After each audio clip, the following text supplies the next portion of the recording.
আসসালামু আলাইকুম রহমতুল্লাহ। ইলম শিক্ষার ব্যাপারে সবচেয়ে বেশি কষ্ট করে কওমি ছাত্ররা কীরকম কষ্ট করে তা অথবা এই মাদ্রাসাগুলোতে গেলে বোঝা যায়। তাদের খাবারগুলো থাকে অনেক নরমাল। এখানে শ্রেণীর ছাত্রী থাকে, বড় লোকের সন্তান থাকে, মধ্যবিত্ত সন্তান থাকে, গরিবের সন্তান থাকে, কিন্তু খাবার এক মানেরই হয়। তা আমি যারা মহতামিম সাহেব আছে এবং পরিচালক আছে তাদের ব্যাপারে কিছু কথা বলতে চাই। আপনারা আমার এই কথাগুলোকে নেগেটিভভাবে নেবেন না।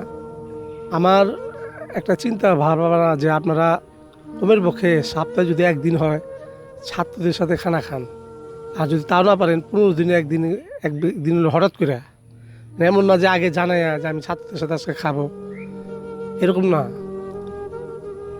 বা মাসে একদিন খান ছাত্রদের সাথে, তাইলে আপনি বুঝতে পারবেন যে আপনার ছাত্ররা কী খানা খাইতেছে, বা খানাটা কী, স্বাদটা কীরকম, যে এটা টেস্টটা কীরকম, এটা বুঝতে পারবেন যে কীরকম খানা খাইতেছে।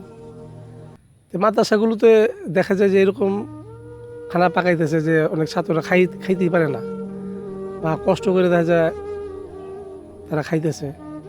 আপনারা ঠিকই বাজার সদাই করে দিয়েছেন তাদের, কিন্তু যে বাবুর্চি সে ওই রকমভাবে পাকাইতেছে না। এমনও মাদ্রাসা দেখা যায় যে এত তলব ইলমে খাইতেছে, শত শত তলব ইলম খাইতেছে, খানা খাইতেছে, বাবুর্চি নামাজই পড়ে না। এইদিকে কোনো মহতামিম সাহেব বা পরিচালক সাহেবের খেয়ালই নেই তাদের। বা এত শত শত মানুষ ইলম শিখতেছে তার খানা খায়া। এই জন্য কমের পক্ষে মাসে একবার হইলো বা 3 মাস পরে হইলো একদিন তাদের সাথে বসা, যে বাবুর্চি তাদের সাথে বসা, তাদের খোঁজ খবর নেওয়া যে তাদের সংসারের কী হালত, তাদের কোনো কষ্ট হইতেছে না কিনা, তারা নামাজ পড়তেছে কিনা, তাদেরকে বোঝানো যে তলবে ইলমরা তোমাদের খানা খায়া তারা এলএম শিখতেছে, তোমরা দিল থেকে এইরকমভাবে তাদেরকে খানা পাকায় খানা খাও, যে এটা আল্লাহর জন্য করতেছ, সমস্ত তলবে এলমের নেকি তুমিও পাইবা, এরকম তাদেরকে বোঝানো। আর যারা মাদ্রাসায় পড়ে তারা এলএম শিখার ব্যাপারে এই এলএম শিখার ইয়েতে সবচেয়ে বেশি খানা খাওয়ার ব্যাপারে প্রত্যেকটা সন্তানই তার আদরের সন্তান। মাদ্রাসায় দিছে এলএম শিখার জন্য। অনেক ছেলে আছে জীবনে বাইরে খানাও খায় না, তারা কত কষ্ট করে খানা খায়। যাই হোক, আমি এই কথা বলার উদ্দেশ্য হইল যে কওমি মাদ্রাসার যারা মহতামিম সব আছেন, যারা পরিচালকগণ আছেন, আপনারা এইগুলো একটু খেয়াল করবেন।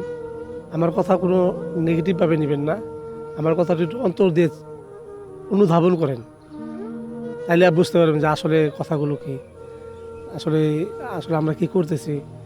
আমি অনেক মাদ্রাসায় যাই, অনেক মাদ্রাসার বাবুর্চিদের সাথে কথা হয়েছে, দেখা যায় যে তারা কাজ করে খানা খাওয়াইতেছে ঠিকই, বেতন পাইতেছে ঠিকই, কিন্তু তাদের মনের ভিতরে একটা কষ্ট যেন চাপা থাকে, এরকম বোঝা যায় আর কি। এই জন্য আপনাদের কাছে এই কথার উদ্দেশ্য যে আপনারা একটু এই দিকে একটু খেয়াল করবেন।